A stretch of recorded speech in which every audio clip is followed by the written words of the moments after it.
सबसे सुंदर लड़की, लेकिन लड़की उसे सिर्फ दोस्त समझती है और दयालुता से उसे माता गोरिल्ला पत्नी के रूप में पेश करती है। देखो, जब अर्न्यू वास्तव में अंतरप्रजाति प्यार नहीं चाहता था तो केवल उसे खुद लड़की के सिर को कैसे मारना सिखाना चाहता था। अर्न्यू ने प्यार से अपनी पसंदीदा लड़की को देखा और चुपके से लकड़ी की छड़ी उठाकर वार किया, लेकिन दुर्भाग्य से उसकी ताकत कम थी और वह लड़की को बेहोश नहीं कर सका। लेकिन इस प्रयास ने उसे हिम्मत दी और उसने आखिरकार अपने प्यार का इजहार किया। तभी अचानक बड़े भाई दानियू ने एक छड़ी से लड़की को बेहोश कर दिया और उसे खींच कर ले गया। उसी क्षण चकरा जाने के बाद वह केवल बड़ी गाय और लड़की को प्रेम प्रदर्शन करते हुए देख सकता था और अकेले उदास हो जाता था। आज उसने एक बहुत सुंदर लड़की को देखा और उसका पुराना दिल अनायास धड़कने लगा। उसने चुपचाप खुद को हिम्मत दी, लकड़ी का डंडा उठाया और जोर से मारा। ओह!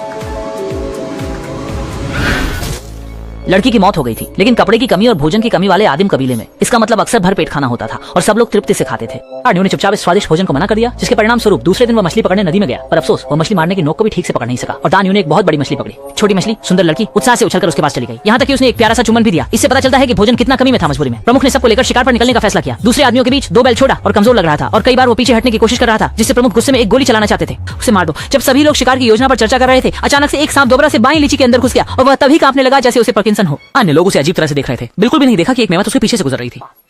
अर्न्यू ने सांप से छुटकारा पाने के लिए अपनी ऊनी पैंट उतार दी।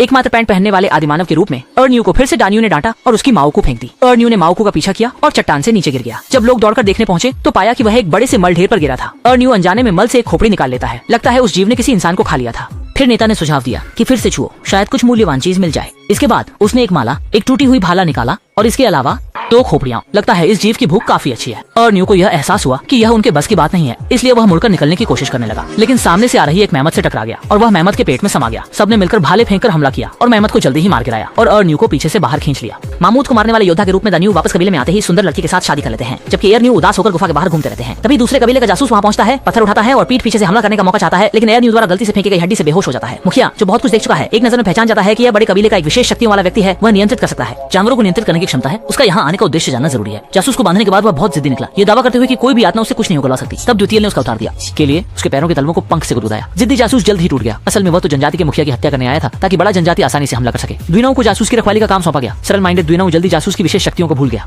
तभी जासूस ने एक बड़े चूहे को देखा। उसकी आंखों से अचानक हरी रोशनी निकली और उसने चूहे के साथ संपर्क स्थापित कर लिया। आदमी के मुंह से अजीब ध्वनि निकलने लगी। चूहा जैसे उसकी बात समझ गया, तेजी से भागकर पेड़ के पीछे जाकर रस्सी को। अर्न्यू अभी भी अज्ञानी था और घमंड में था। जैसे ही उसने पीछे मुड़कर देखा तो वह जासूस से आमना सामना कर लिया। जासूस भाग गया, लेकिन युद्ध अवश्यंभावी था। दोनों दल तेजी से खुली जगह पर इकट्ठा हुए। बड़ी लड़ाई किसी भी समय शुरू हो सकती थी। अर्न्यू ने देखा कि पास खड़े लोग कुछ परिचित लग रहे थे। असल में वह सुंदर युवती थी जिसने भेष बदलकर वहां प्रवेश किया था। लड़ाई शुरू होने के बाद वह सुंदर युवती काफी सहायता कर रही थी। की ताकत। दूसरी ओर अर्न्यू जमीन पर चश्मा ढूंढ रहा था। दोनों पक्ष एक दूसरे पर प्रहार कर रहे थे। अर्न्यू ने मुश्किल से चश्मा पाया, लेकिन देखा कि नेता जमीन पर पड़ा है। दरअसल उसके पास केवल एक सिर बचा था। इस बीच दुश्मन नेता ने सुंदर लड़की को पकड़ लिया। अर्न्यू ने तुरंत नेता की मौत और सुंदर लड़की के पकड़े जाने की बात दानियू को बताई, पर दानियू ने सीधे सभी को पीछे हटने का आदेश दे दिया। सुंदर लड़की के ले जाए जाने पर नजर है, उसे वापस कबीले में जाकर सबको पलायन के लिए ले जाना होगा। कोई भी उस बड़ी खूबसूरत लड़की के पास नहीं जाना चाहता। बड़े बैल के लिए उसके लिए महिलाएं कभी नहीं है, लेकिन छोटे बैल के लिए वह उसका प्यार है। इसलिए उसने कबीला छोड़ने का फैसला किया, अकेले जाकर बचाने का निर्णय लिया। लंबी यात्रा के बाद वह बेटी के कबीले के लोगों द्वारा पकड़ा गया। सरदार चाहता था कि दो बैल वहां रहकर आने वाली पीढ़ियां आगे बढ़ाएं, लेकिन उसका ध्यान केवल सुंदर महिला को बचाने पर था। उसने सुंदर सरदार को निशंसता से ठुकरा दिया, जिससे नाराज होकर सरदार उसके पीछे पड़ गया उसे मारने के लिए। अर्न्यू बिना सोचे समझे भाग रहा था और संयोगवश उस बड़े बूले में पहुंच गया जिसने खूबसूरत लड़की को पकड़ लिया था। खूबसूरत लड़की शांति से हार पहन रही थी। दो बैल ने उसे धीरे से बाहर निकाल लिया। उसने लड़की को बताया, मैं